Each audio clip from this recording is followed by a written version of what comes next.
Good morning students. I hope आप सभी को पहले के चैप्टर्स समझ में आ गए होंगे। आज हम अपना थर्ड चैप्टर स्टार्ट करने जा रहे हैं जिसका नाम है roots and leaves. Roots and leaves, जड़ें और पत्तियां। अगर हम अपने आसपास देखेंगे तो हमें बहुत ग्रीनरी दिखाई देगी। जो प्लांट्स और ट्रीज होते हैं वो भी ग्रीन होते हैं और स्पेशली जो लीव्स होते हैं वो एक मेजर कंट्रीब्यूशन, एकदम सहयोग देते हैं अपने हमारे एनवायरनमेंट को ग्रीन बनाने में। प्लांट्स, ट्रीज और लीव्स ये सब हमारे सराउंडिंग को ग्रीन बनाते हैं। ये सब प्लांट को देखने के लिए आप अपने नियर बाय फील्ड, अपने आसपास के फील्ड में, खेत में, ग्राउंड में, पार्क में या फिर और गार्ड में जा सकते हैं अपने टीचर के साथ। और आपके साथ ओल्ड न्यूज़पेपर जरूर होना चाहिए, एक नोटबुक भी होना चाहिए, पेन और बैग भी होना चाहिए। और फिर आप अपने ग्रुप को, मतलब आप सभी फ्रेंड्स अपने आप को 4 या फिर 5 के ग्रुप में डिवाइड कर लेंगे।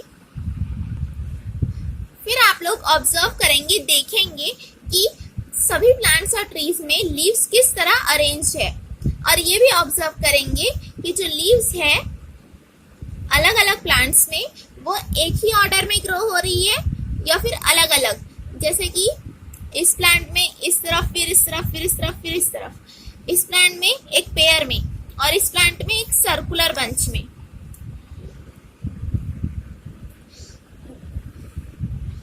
बच्चों, लीव्स प्लांट्स में, लीव्स ब्रांचेस में, मतलब कि तने में अलग अलग तरीके से ग्रो होती है। मतलब कि 3 तरीके से ग्रो होती है।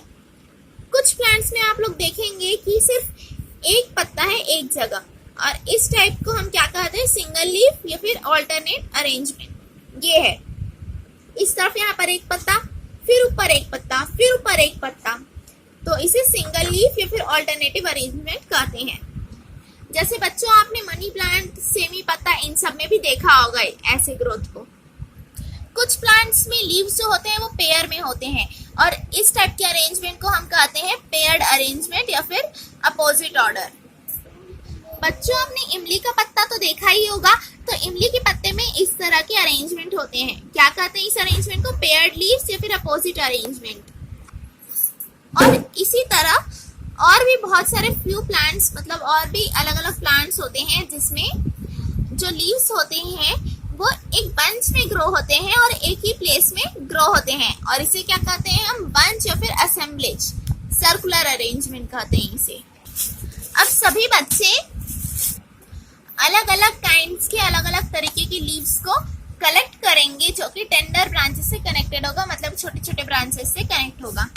और आप ये ध्यान देंगे कि आप किसी भी प्लांट को हार्म न पहुंचाएं, उसे काटे नहीं, तोड़े नहीं। और आप 8 से 10 प्लांट्स को अपरूट भी करेंगे, मतलब कि जड़ से उखाड़ेंगे।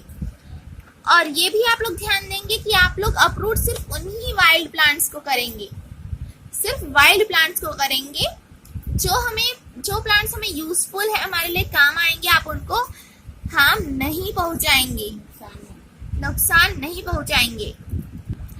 अब आप सभी उन लीव्स और अपरूटेड प्लांट्स को न्यूज़पेपर में फैला देंगे और उसको धीरे से उसे दबाएंगे, प्रेस करेंगे।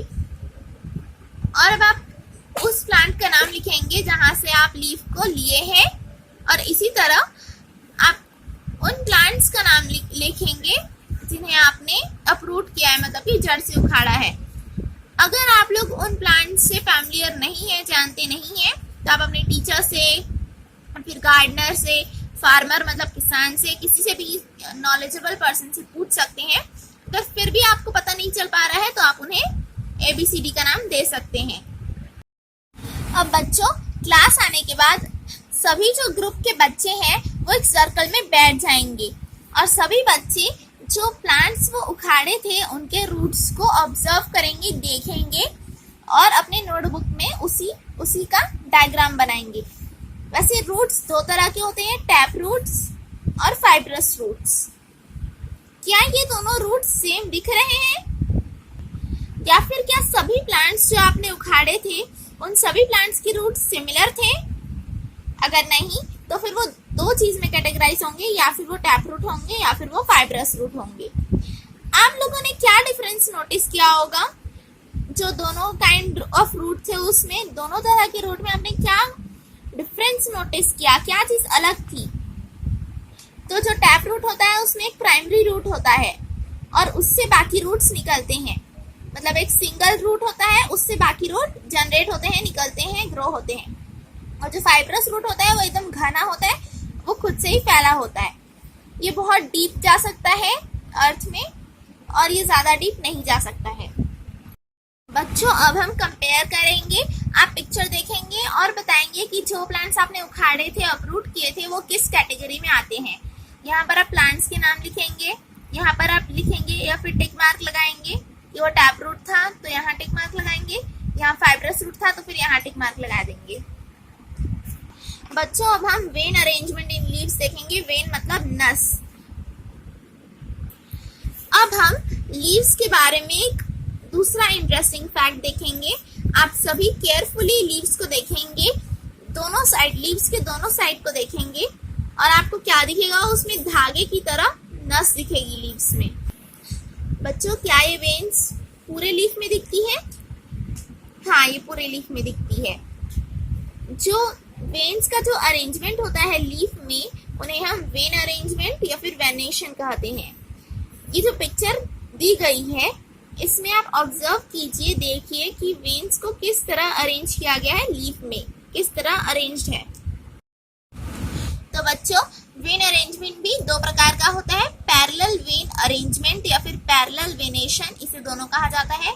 उसी तरह यहाँ नेट वेन अरेंजमेंट या फिर रेटिकुलेट वेनेशन, इसे भी दोनों चीज कहा जाता है।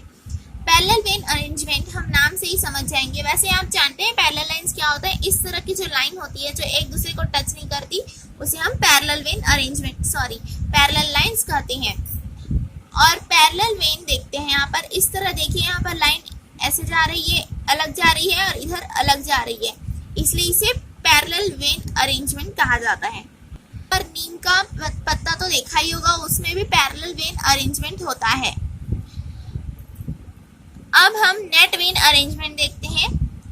ये तो नाम से ही पता चल रहा है, नेट वेन, जैसे कि पैरेलल वेन, पैरेलल मतलब कि समांतर और इसमें समांतर मतलब कि समान जैसे, ठीक है।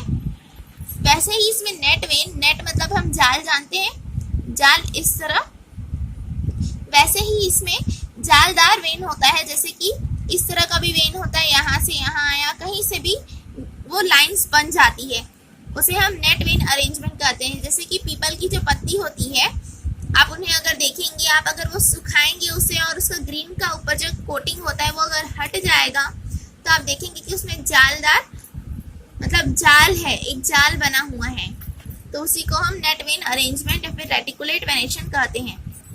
बच्चों जो लीव्स आप लोग लाए थे उसमें किस तरह का वेन अरेंजमेंट था, आप लोग पिक्चर को देखेंगे, ऑब्जर्व करेंगे, देखेंगे और उसके बाद इस टेबल में लिखेंगे। जैसे कि यहाँ पर मैंगो लिखा है तो मैंगो रेटिकुलेट वेनेशन है, इसलिए यहाँ पर रेटिकुलेट लिखा है। जो अगर कोई यहाँ पर ऐसा लीफ आया जो पैरेलल वेनेशन का है तो यहाँ पर पैरेलल वेनेशन आएगा। अब हम relationship between roots and leaves पढ़ेंगे। अभी तक आपने रूट्स और लीव्स के बारे में पढ़ा। अब आप ये जानने की कोशिश करेंगे कि इन दोनों चीजों के बीच में रिलेशन क्या है। जो प्लांट्स आपने उखाड़े थे उनको आप ध्यान से देखिए। अब आप ये बताइए कि वेनेशन पैरेलल है या रेटिकुलेट। उन प्लांट्स में वेनेशन पैरेलल है या रेटिकुलेट, और उसमें किस तरह के रूट्स है, फाइब्रस या फिर टैप रूट। अभी तक आपने रूट्स और लीव्स को ऑब्जर्व किया और टेबल को भरा। अब आप उसी टेबल के बेसिस पर अब आप नेक्स्ट टेबल भरेंगे। बच्चों इस टेबल में जैसे यहाँ पर पैडी और राइस का एग्जांपल दिया गया है, उसका पैरेलल वेनेशन है तो यहाँ पैरेलल लिखा गया है, और फाइब्रस रूट है इसलिए यहाँ पर फाइब्रस लिखा गया है। उसी तरह आप इसे भरते जाएंगे। बच्चों आप टेबल को स्टडी करेंगे और फिर इस क्वेश्चंस के आंसर्स देंगे। टेबल कंप्लीट करने के बाद स्टडी करेंगे, क्वेश्चंस के आंसर्स देंगे। जैसे कि यहाँ पर पहला क्वेश्चन है कि जो प्लांट्स जिसमें टैप रूट है उसमें कौन सा वेन अरेंजमेंट है, तो फिर इसका आंसर है net when arrangement. Next question है जो प्लांट जिसमें फाइब्रस रूट्स है उसमें कौन सा वेन अरेंजमेंट है, तो उसका आंसर है पैरेलल वेन अरेंजमेंट। बच्चों हमारा नेक्स्ट क्वेश्चन है कि ये जो रूट्स और प्लांट्स हैं इनमें हम कोई रिलेशनशिप देख रहे हैं, कोई कनेक्शन देख रहे हैं? तो हाँ बच्चों, इसका आंसर है टैप रूट। जो प्लांट्स टैप रूट के साथ है उसमें नेट वेन अरेंजमेंट है, और जो प्लांट्स फाइब्रस रूट है उसमें पैरेलल वेन अरेंजमेंट है। बच्चों अब हम एग्जीबिशन ऑफ लीव्स पढ़ेंगे। एग्जीबिशन ऑफ लीव्स, एग्जिबिट मतलब कि किसी भी चीज को अच्छे से दिखाना, प्रेजेंट करना, सजा के दिखाना। तो आप अपने लीव्स को एग्जिबिट करेंगे। अभी आप क्या करेंगे कि जो लीव्स आपने कलेक्ट किए थे उसे न्यूज़पेपर के बीच में दबा देंगे और उसमें कोई वेट डालेंगे, कोई भारी चीज रख देंगे उसके ऊपर, और हर 2-3 दिन में आप न्यूज़पेपर को चेंज करते जाएंगे। और न्यूज़पेपर चेंज करते टाइम आप ये ध्यान देंगे कि जो लीव्स है, जो पत्तियां हैं, वो बिल्कुल भी ना टूटे। और जब लीव्स एकदम पूरी तरह से ड्राई हो जाएंगी, सूखी हो जाएंगी, उन्हें एक हार्ड बोर्ड पे पेस्ट कर देंगे, चिपका देंगे और उसके नाम उसके नीचे लिख देंगे, नेम्स लिख देंगे। तो बच्चों आप उनको लीव्स को इस तरह एग्जिबिट करेंगे। ये कुछ पिक्चर्स है लीव्स के। तो इस तरह हमने हमारा चैप्टर कंप्लीट किया। अब हम ओरल क्वेश्चंस डिस्कस कर लेते हैं। विच part of the plant is under the soil? Plant का ऐसा कौन सा पार्ट है, कौन सा हिस्सा है जो सॉइल के अंदर रहता है, मिट्टी के अंदर रहता है? तो इसका आंसर है रूट।